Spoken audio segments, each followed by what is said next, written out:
এখানে আমি কাতল মাছের টুকরোগুলোকে ধুয়ে নিয়ে নিয়েছি।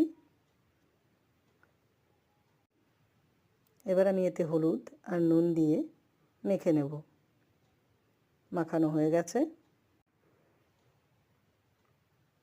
কড়াইয়ের তেল গরম হয়ে গেছে। এবার আমি মাছের টুকরোগুলো ভেজে নেব।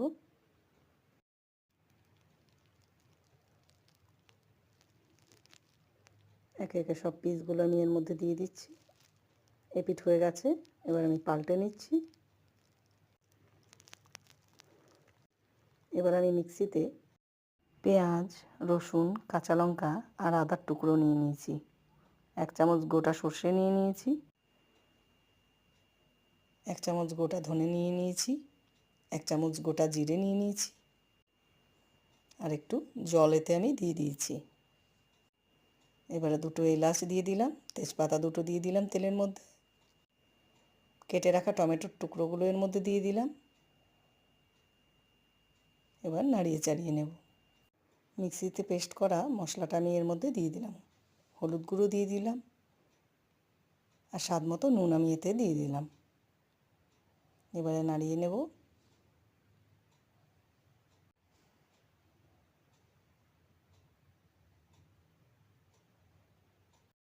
মশলাটা ভাজা ভাজা হয়ে এলে তেলটা এর গায়ে থেকে ছেড়ে আসবে। মশলাটা ভাজা হয়ে গেছে। এবার আমি এতে পরিমাণ মতো জল দিয়ে দিলাম।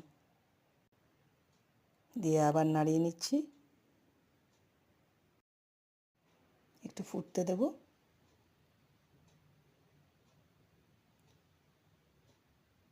ঝোলটা ফুটে এসেছে। এবার এতে আমি আগে থেকে ভেজে রাখা মাছের টুকরোগুলো দিয়ে দেব।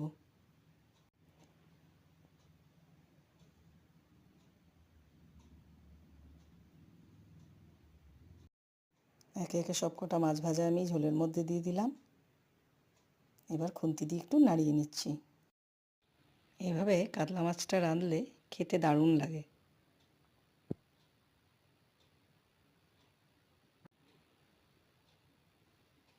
এবার আমি এর মধ্যে একটা কাঁচির সাহায্যে ধনেপাতা কেটে কেটে দিয়ে দিচ্ছি। ঝোলটা বেশি পাতলা হবে না, এভাবেই ঘন থাকবে। হয়ে গেছে আমাদের কাতলা মাছের ঝোল। আপনারা বাড়িতে বানিয়ে অবশ্যই কমেন্টে জানাবেন খেতে কেমন হয়েছে। শেয়ার ও সাবস্ক্রাইব করতে ভুলবেন না।